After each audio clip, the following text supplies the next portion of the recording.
Pues vamos a orar, vamos a ponernos en las manos de Dios. Señor, venimos ante tu presencia porque tenemos necesidad de ti. Gracias, Señor, porque tú eres nuestra fortaleza, eres nuestro refugio, eres nuestra ancla, eres nuestro escudo. Eres como esa gallina que extiende sus brazos, sus alas y nos jalas para ser abrazados por ti, Señor. Gracias porque de ti viene la dirección, el consuelo que nosotros necesitamos, y por eso hemos venido hoy aquí, Padre, para que tú nos abraces y nos hables al corazón y nos digas, nos reveles esos misterios que habían estado escondidos para nosotros, pero que en este tiempo tú estás revelando a nuestras vidas. Padre, yo te ruego, me uses como un instrumento para que sea tu Espíritu el que hable a nuestras vidas y salgamos de aquí bien prosperados, animados a seguir adelante. Lo pedimos en el nombre de Cristo Jesús. Amén. A través de los últimos domingos hemos comentado tres aspectos, yo le he llamado de este intercambio que ocurrió en la cruz. Y lo primero fue que Jesús fue castigado para que tú y yo pudiéramos ser perdonados por Dios. Lo segundo que vimos es que Jesús fue herido para que tú y yo pudiéramos ser sanados. Y el domingo pasado hablamos que Jesús se hizo pecado con tu pecaminosidad y con mi pecaminosidad para que pudiéramos ser hechos justos con la justicia y con la rectitud de Dios. Y hoy vamos a reflexionar en un cuarto aspecto de este intercambio maravilloso y divino que ocurrió al momento que Jesús fue crucificado, y es que Jesús murió nuestra muerte para que tú y yo pudiéramos compartir y vivir su vida. Yo encuentro que cada vez que me acerco a la cruz de Cristo hay alguna cosa nueva que Dios me muestra.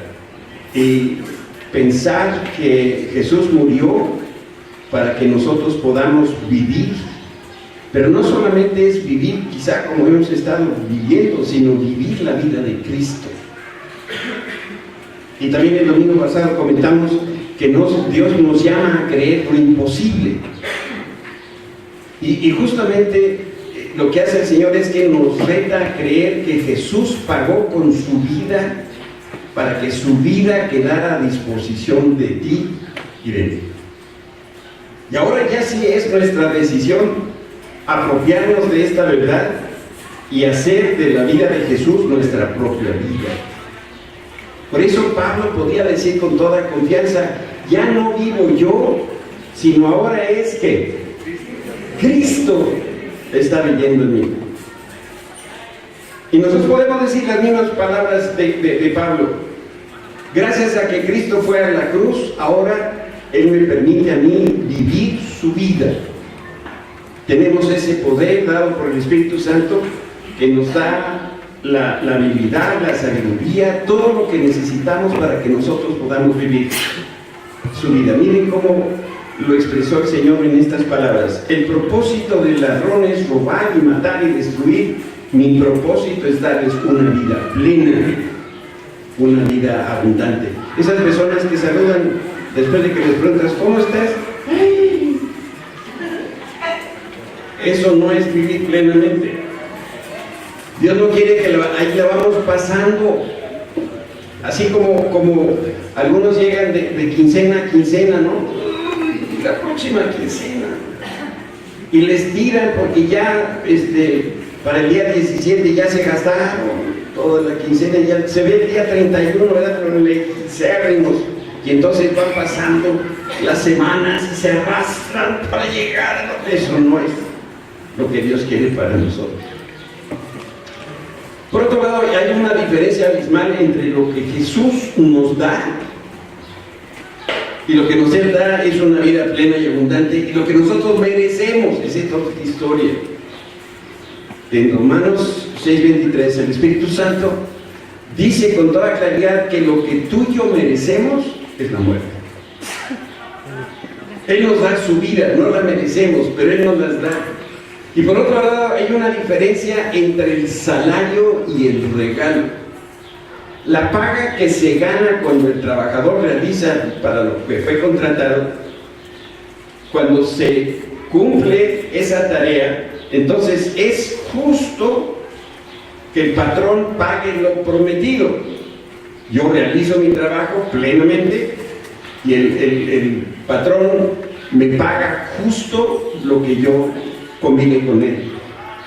Pero es injusto si el patrón retiene la paga por un trabajo realizado. Y estoy diciendo esto, pero cuando se trata de un regalo que es gratuito, nosotros no lo podemos ganar, precisamente es gratis, no cuesta. Entonces nosotros no nos podemos ganar un regalo.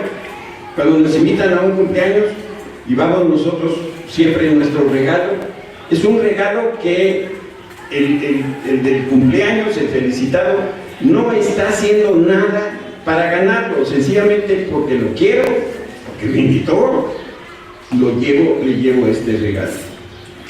Y estoy mencionando estas cosas porque con frecuencia, y al menos yo escucho esta frase: no es justo que esta desgracia me esté pasando a mí. Es que no es justo. Yo no sé si los que son papás y tienen hijos, sus hijos de vez en cuando les dicen que no es justo.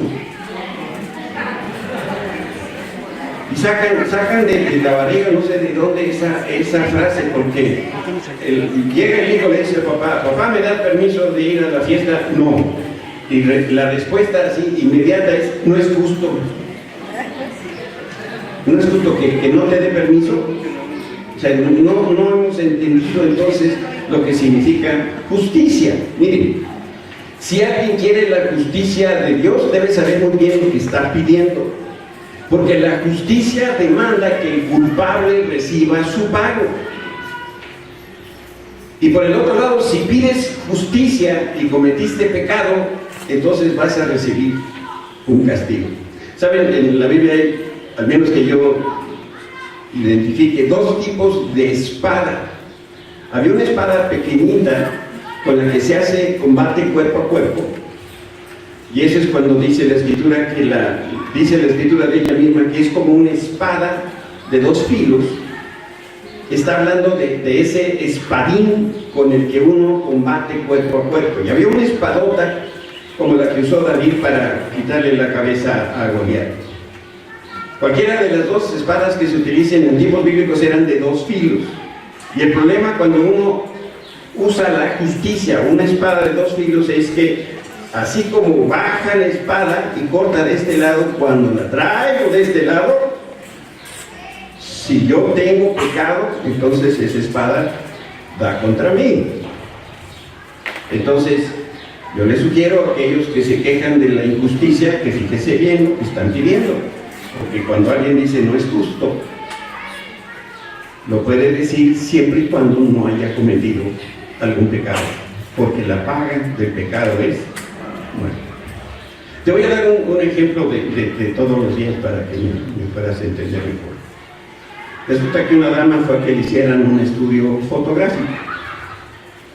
Varios días después, como es costumbre, regresó a escoger el mejor retrato, porque de ahí iba a ordenar las santificaciones. Pero había un problema. A la mujer, cuando regresó a ver los retratos, no le gustó lo que vio.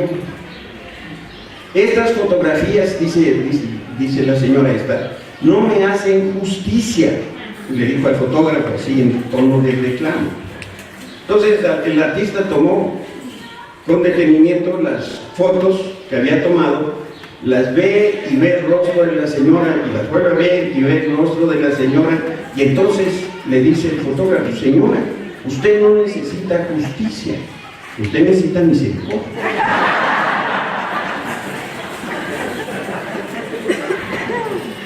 En estos temas de la justicia, lo que tú y yo necesitamos es misericordia, no justicia. Así que tengamos cuidado cuando le reclamamos al Señor diciéndole que esto no es justo. Nosotros estamos obligados a escoger en dos cosas. Si tú renuncias al pago de tu salario, entonces calificas para recibir el regalo gratuito de la vida eterna que no se puede ganar. Pero si tú insistes en la justicia, más te vale que nunca hayas pecado. Solamente hay de esas dos sopas que se sirven el día de hoy en la mesa del Señor. En una mesa está lo que nosotros recibimos por gracia de Dios. Es un regalo, no lo merecemos. No podemos trabajar, no podemos hacer nada. Hay cristianos que yo conozco y que lo estoy viendo, pero no quiero ver para un lugar en especial, porque luego van a saber de quién estoy hablando, como que quiero. Que se esfuerzan, y se esfuerzan, y se esfuerzan, y ¿qué logran al final de tanto pujido? Nada. Porque no son con nuestras fuerzas, sino con la fuerza del Señor. Hoy la vida eterna está disponible gracias a que Jesús recibió el pago por el pecado. Miren cómo lo dice el autor de los Hebreos.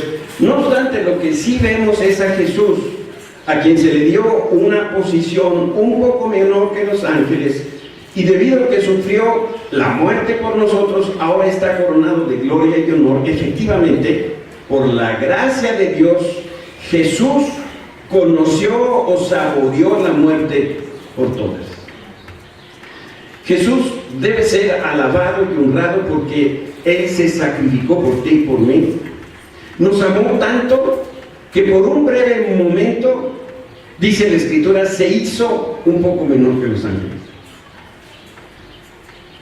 También la Biblia identifica que Jesús es el último o el postrer Adán, y eso lo dice Pablo allí en los Corintios, capítulo 1 de Corintios 15. Porque Jesús probó la muerte para que nosotros no la conociéramos. Eso pasó en la cruz. De manera que el carácter de este último Adán, que es Jesús, acabó con la herencia que nosotros habríamos de recibir de Adán. Es bien interesante cuando vemos allí en Génesis. Al principio dice la Escritura que Dios hizo al hombre a imagen y semejanza de Dios. Pero allí en el capítulo 5 cambia la dinámica y dice ahora que somos descendientes y hechos a la imagen de Adán. Por eso también el Señor Jesús, como ese último Adán, acabó con la herencia perversa de los descendientes de Adán, y ahí es donde nosotros quedamos incluidos, tú y yo. No sé si les pasa, ahora sí, de favor, mi vasito de agua que está ahí, por favor. No sé si a ustedes les pasa que cuando estaban en casa de los papás, se quejaban de los papás, y decían, mi papá, quién sabe qué, o mi mamá, no sé cuál, y empiezan a venir los años, ¿y qué creen? Nos empezamos a parecer a nuestros papás. Los nietos le decían a mi papá Raúl, y yo de pronto me veo al espejo y veo a papá Raúl. Hasta cómo caminaba mi papá, resulta que estoy caminando igual. Las cosas que te chocaban, ahora resulta que yo las estoy haciendo. Pero gracias a Dios me ha dado una esposa que me lo recuerda. ¿Saben cómo me dice? ¡Ay, papá Raúl! Miren, de verdad, ¿ustedes creen que yo no sufro? Un día estábamos viendo la televisión y estábamos viendo las noticias en el canal Gringo, y entonces ahí a veces pasan los comerciales.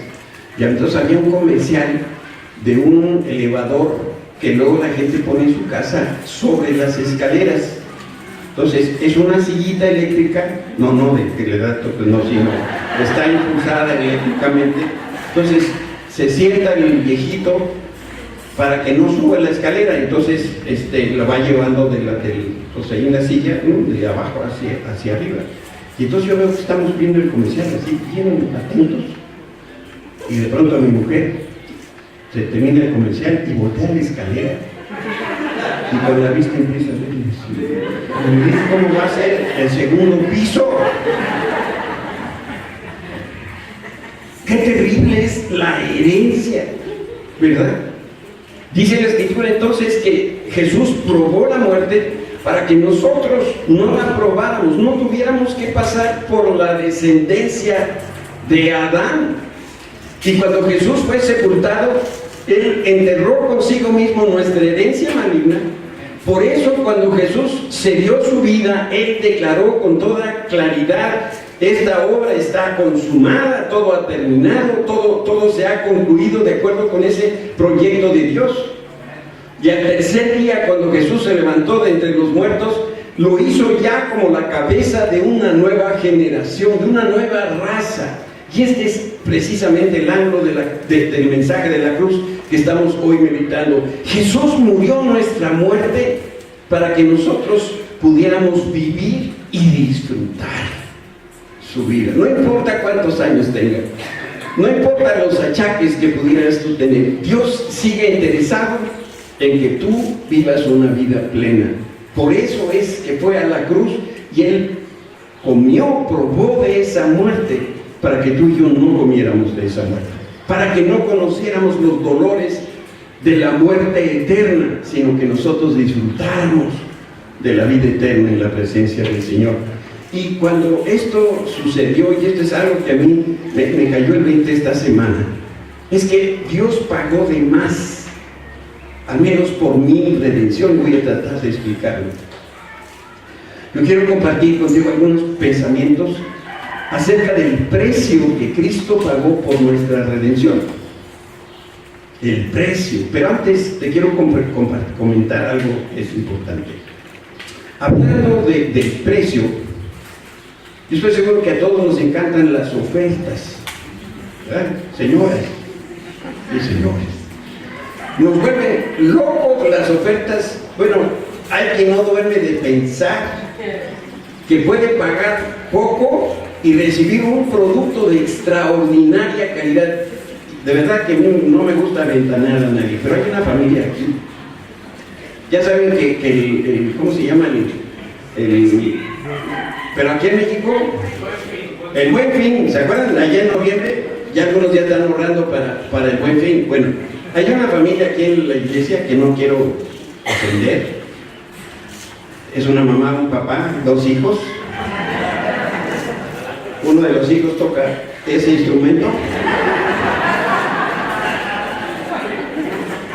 Pero ya ustedes sabrán cómo se apellida Carrera o lo que sea.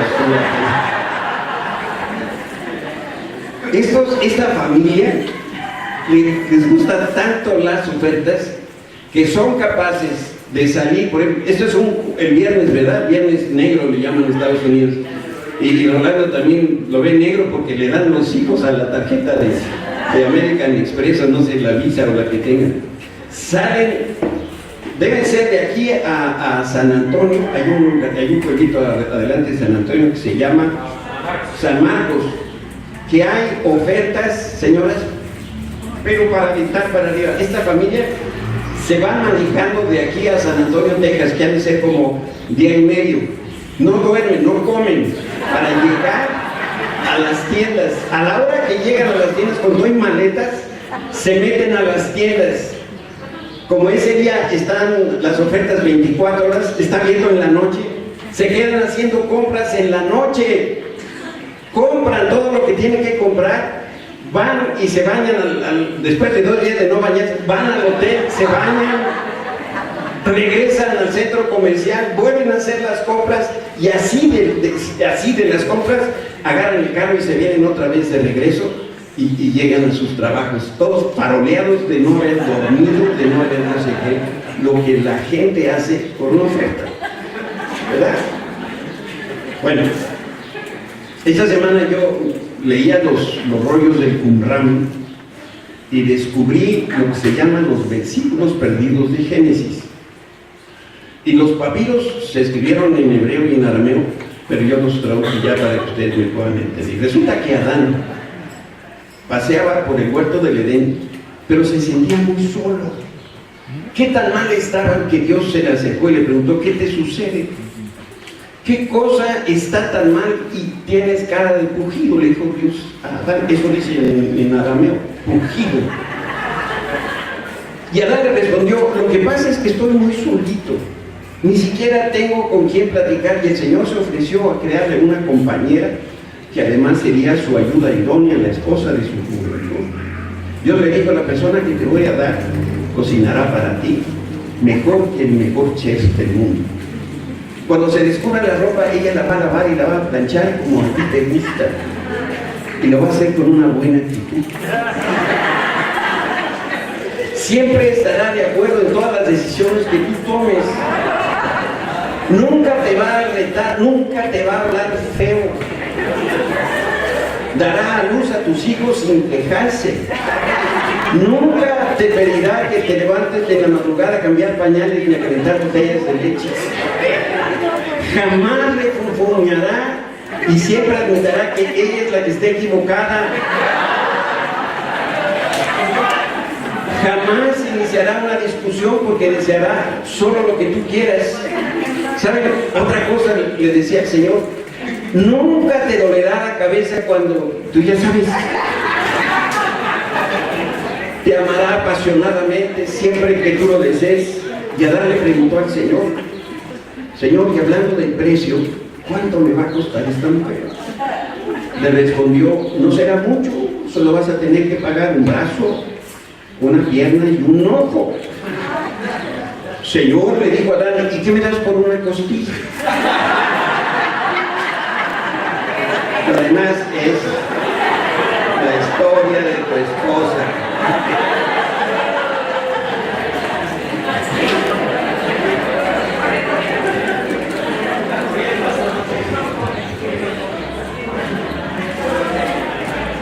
Es que si no les hablo de las cosas de la vida, no me van a entender. Para apreciar el valor de la obra de la cruz, nosotros debemos distinguir una palabra, y esa palabra es vida. Y para poder descubrir lo que significa vida, debemos buscar en la ley de Moisés lo que es la justicia divina. La ley de Dios castiga a quien intencionalmente hiere a un semejante, y es lo que dice Éxodo. Pero si hubiera algún otro daño, entonces pondrás como castigo vida por vida, ojo por ojo, diente por diente, mano por mano, pie por pie. Fíjense, para restituir lo que alguien destruyó, la persona debe dar algo del mismo valor o su equivalente. Y esto es justamente lo que significa tener o pagar un precio justo. Si una persona perdía la vida por culpa de otro, entonces el ofensor debía pagar un castigo con su propia vida, porque tenía que ser equivalente, un ojo por un ojo, una vida por una vida. Y el Señor enseñó algo que a lo mejor nosotros en este tiempo ya no lo logramos apreciar, y eso tiene que ver con el alma que está en la sangre. En el libro de Levítico, donde se habla de todos los sacrificios, nosotros podemos leer esta porción, capítulo 17, donde dice: porque la vida del cuerpo está en la sangre. Les he dado la sangre sobre el altar con el fin de purificarlos, para hacerlos justos ante el Señor. Y esta palabra purificación es la misma que expiación. En otras palabras, podríamos decir, para hacer expiación por vuestras almas, y el alma es otra manera de decir por tu persona. Es la sangre dada a cambio de una vida la que hace posible la expiación o la purificación del alma. Lo hemos comentado en otras ocasiones, lo reitero para que siempre lo tengamos fresco.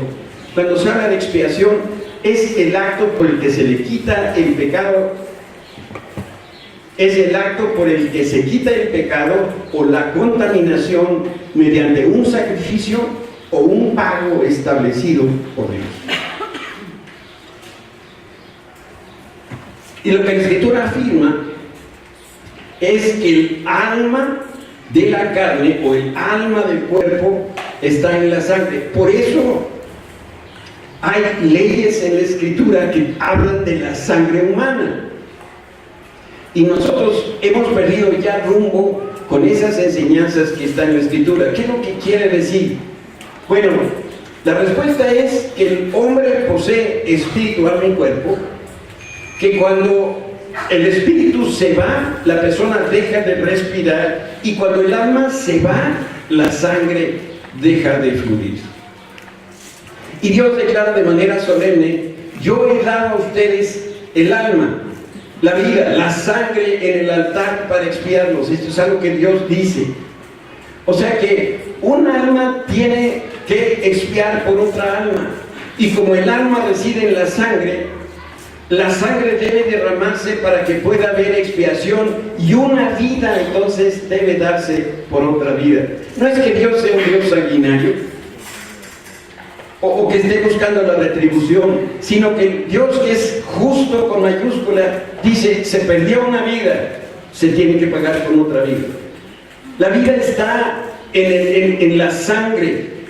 Miren, alguien por aquí perdió la vesícula el otro día, ¿no? Y por ahí anda contenta, feliz y no sé qué, le falta un cacho. Pero miren, ahí sigue. ¿Qué pasaría si la misma persona se vacía de sangre? Bueno, estaríamos en el Jardines del Remember, o en otro lugar, todos tristeando, porque la vida está en la sangre. El alma, como lo ve Dios, está ahí en esa sangre. Y miren cómo lo dice el profeta Isaías. Creo que es tremendo este pasaje. Cuando vea todo lo que se logró mediante su angustia, y aquí está hablando de la aflicción del alma, quedará satisfecho. Y a causa de lo que sufrió mi siervo justo, que es Jesucristo, hará posible que muchos sean contados entre los justos, y esto es justificación, porque Él cargará con todos los pecados de ellos. Yo no redimiré los honores de un soldado, le rendiré los honores de un soldado victorioso, porque expuso la muerte, cuando derramó su vida y hasta la muerte, fue contado entre los rebeldes, entre los pecadores, cargó con los pecados de muchos e intercedió por los transgresores. Nosotros tenemos que empezar a reconocer y apreciar el enorme valor de la sangre de Jesús. Déjeme decirle algo aquí a manera de paréntesis. Uno de los mandamientos nos enseña que la sangre no se come. Y algunos dicen: bueno, es que eso sucedía en el Antiguo Testamento. Es que la Biblia no tiene vigencia. Si tú comes algún alimento con sangre, déjame decirte que eso no le agrada al Señor. ¿Por qué? Porque la sangre es vida. Por eso el judío ortodoxo, el que es muy pulcro en su forma de vivir la vida, tiene incluso hasta una manera a la hora que hacen, matan una vaca o lo que sea, no se drena la sangre de una forma desordenada, deshonrosa, incluso para la muerte del animal. Entonces, para el Señor eso es algo muy apreciado. Cuando el pueblo de Israel recibe los mandamientos, una de las indicaciones es esas personas que están en matrimonio, cuando la esposa está en su periodo, no hay que tener relaciones sexuales esos días. ¿Por qué? No es lo higiénico o antihigiénico. Es que donde está la sangre, Dios es cuidadoso. Y ahora nosotros tenemos que reconocer y apreciar el enorme valor que tiene la sangre de Jesús. Y es por esto que nosotros podemos indicar que Jesús es al mismo tiempo ofrendador y también al mismo tiempo Él es la ofrenda por el pecado. Por eso Jesús no murió de otra manera como no fuera de una muerte de cruz. Y no fue la cruz la que le quita la vida, sino que Él la cedió. Dios sacrificó el alma de su Hijo en favor del hombre, y el sacrificio de Jesús provee el perdón por los pecados de la humanidad. Yo quiero que medites en lo siguiente: la vida de Dios el Creador es infinitamente más valiosa que la vida de todas sus criaturas, y el alma del Hijo de Dios es más que suficiente para expiar toda la humanidad. Un solo sacrificio fue suficiente para salvar, para comprar nuestras vidas de lo que nosotros llamamos humanidad. Y humanidad quiere decir desde el día que se fundó la tierra hasta el último de los días. La sangre de Cristo no pierde su poder y sigue teniendo poder redentor para aquel que cree en el Señor. Dice el Salmo 130: oh Israel, espera en el Señor, porque en el Señor hay misericordia y en Él hay redención. En Jesús, lo que estamos leyendo aquí es: hay libertad completa y abundante. Este salmo a mí me deja un mensaje, y yo les decía al principio de esta reflexión que Dios pagó, al menos por mí, yo no sé tú, pero Dios pagó por mí un precio más alto. Yo no valgo ni siquiera un puño de efa de harina, ¿saben? Cuando Dios diseñó este plan de sacrificios y lo explicó y se lo dio a su pueblo, las indicaciones puestas ahí es para que todos podamos ofrendar. Y había la idea de ofrendar un animal como un carnero, que fuera de 3 años, sin manchas, sin arrugas, sin enfermedad. El mejor animalito era el que se ofrecía. Pero también dice el Señor en la ley: pero si no tienes los recursos económicos para un cordero, y entonces iba haciendo esta cosa apropiada, pues a lo mejor puedes ofrendar palominos, unas tórtolas. Bueno, y si no tienes ni para un animalito, bueno, seguramente vas a tener harina con la que haces los panes para comer. Y la medida mínima de harina era una efa de harina, una medida chirrismirris. Si yo hubiera sido la ofrenda, por mí se hubiera tenido que pagar menos de una efa de harina. Pero saben, cuando Jesús murió por mí, el Padre pidió la vida del Cordero de Dios, que es Jesucristo. Tú vales lo suficiente como para que Dios ofrendara a su Hijo. Pongámoslo en una balanza. Dios es justo. ¿Cuánto hubiera tenido que pagar el Señor por ti?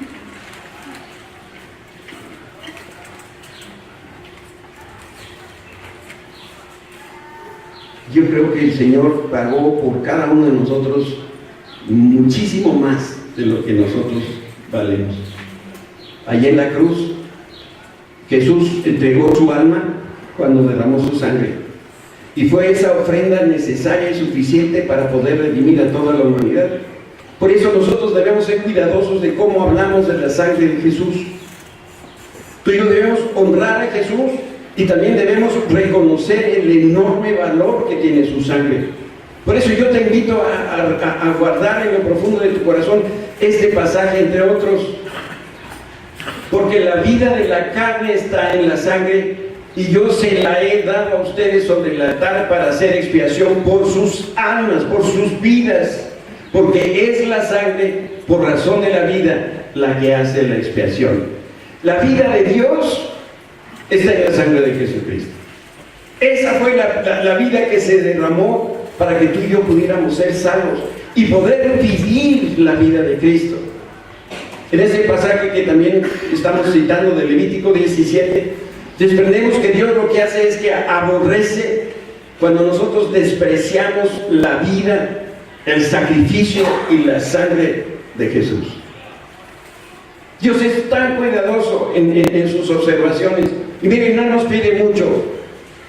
Quiere que le honremos, que le alabemos en espíritu y en verdad. ¿Cuánto cuesta eso para nosotros? No tiene precio.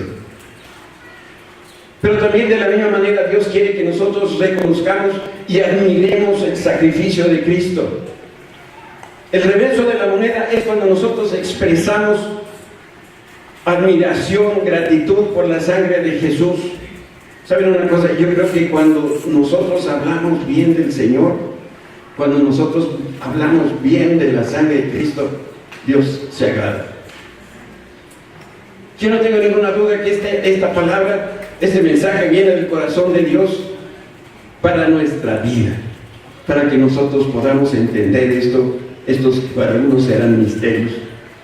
Y yo quisiera ir llegando hacia el final de mi conversación, porque vamos a tomar comunión. Y les quiero decir que nosotros debemos alimentar de la sangre de Jesús. Dice Jesús en el Evangelio: pero todo el que coma mi carne y beba mi sangre tendrá vida eterna, y yo lo resucitaré en el día final. Pues mi carne es verdadera comida y mi sangre es verdadera bebida. Todo el que come mi carne y bebe mi sangre permanece en mí y yo en él. Cuando el Señor Jesús dio este pasaje, la gente se ofendió. Y muchos discípulos de Jesús dejaron de seguirlo a partir de esta palabra. Y lo que Jesús decía era que así como nosotros ingerimos la comida y la bebida dentro de nuestro cuerpo y se convierte en parte de nosotros, también debemos recibir a Jesús dentro de nosotros, pero en lo más íntimo de mi ser, para que entonces eso pueda producir vida. Yo no soy médico y eso se me nota. Todo lo que nosotros ingerimos de alguna manera pasa por donde tiene que pasar y sale por donde tiene que salir, pero lo que sí se queda se va a las entrañas de nosotros y se convierte en sangre, que es la vida que nosotros tenemos. ¿Qué es la anemia? ¿Cómo? Falta de hierro. Doctora, ¿qué es la anemia? ¿Perdón? Falta de sangre. Entonces, nosotros debemos comer al Señor de tal manera que se haga sangre con nuestra sangre, que vaya a lo más interno de nosotros. Y aunque la cruz pueda ofender, sin la cruz no hay redención. Y nuestra esperanza de vida eterna depende totalmente de los méritos de Cristo y del derramamiento de su sangre. Dice Juan: por eso Jesús volvió a decir, les digo la verdad, a menos que coman la carne del Hijo del Hombre y beban su sangre, no podrán tener vida eterna en ustedes. ¿Qué es lo que está pidiendo el Señor? Que nosotros nos alimentemos de Jesús, para que nosotros podamos tener entonces esa vida eterna. Debemos comer de Jesús, debemos apropiarnos de su sangre. Algunos decían y criticaban al Señor: es como si fuese un hombre que come hombres. Y es que no habían entendido. No estamos hablando físicamente de comer la sangre de Cristo y beber la carne la sangre de Cristo. Estamos hablando de esa manera espiritual en la que nosotros participamos. Fíjense, la única persona en el universo que tiene vida en sí misma es Dios. Y eso es así porque Él es el origen de la vida. Por lo tanto, la vida natural de cada persona depende de Dios, y la vida eterna depende de la obra de Cristo. Adán era un alma viviente y su vida dependía del aliento de Dios. Es lo que dice la Escritura. El primer hombre, Adán, se convirtió en ser, en alma viviente. Pero el último Adán, es decir, Cristo, es el Espíritu que da vida. Jesús es Dios, es también vida en sí mismo, y por ser Dios, Jesús puede entonces dar vida a quien Él quiere. Era la promesa de Jesús: yo he venido para que tengan vida, para que la tengan en abundancia. Y si tú me estás siguiendo en esta reflexión, tenemos que concluir que todos dependemos de Dios para vivir, y el único acceso que tenemos a la vida es a través de Jesús. Jesús mismo lo decía: nadie viene al Padre si no es a través de mí. Si nosotros lo que queremos es vida, debemos reconocer que solamente la recibimos bebiendo esa sangre de Jesús. Y en la medida que nosotros conocemos, honramos, nos apropiamos de la sangre de Cristo, nuestra vida va a ser más plena y más abundante. ¿Cómo nos alimentamos de la sangre de Jesús? La respuesta es lo siguiente: la mejor manera de hacerlo es participando de la cena del Señor con entendimiento. quiero dejar este pensamiento mientras nos preparamos para la comunión. Lo que hemos hablado esta mañana se resume en una frase: Jesús murió mi muerte para que yo pueda vivir su vida. Es una invitación a dejar la vida miserable que llevamos y empezar a vivir la vida plena que Jesucristo nos da. Hoy quizá podemos entender un poquito mejor lo que hacemos cada vez que recordamos la muerte del Señor Jesucristo. Y por eso yo quise juntar estos dos tiempos, un tiempo de comunión y un tiempo de enseñanza. Y con un mejor entendimiento vamos hoy a pasar a la mesa del Señor y vamos a participar de estos elementos.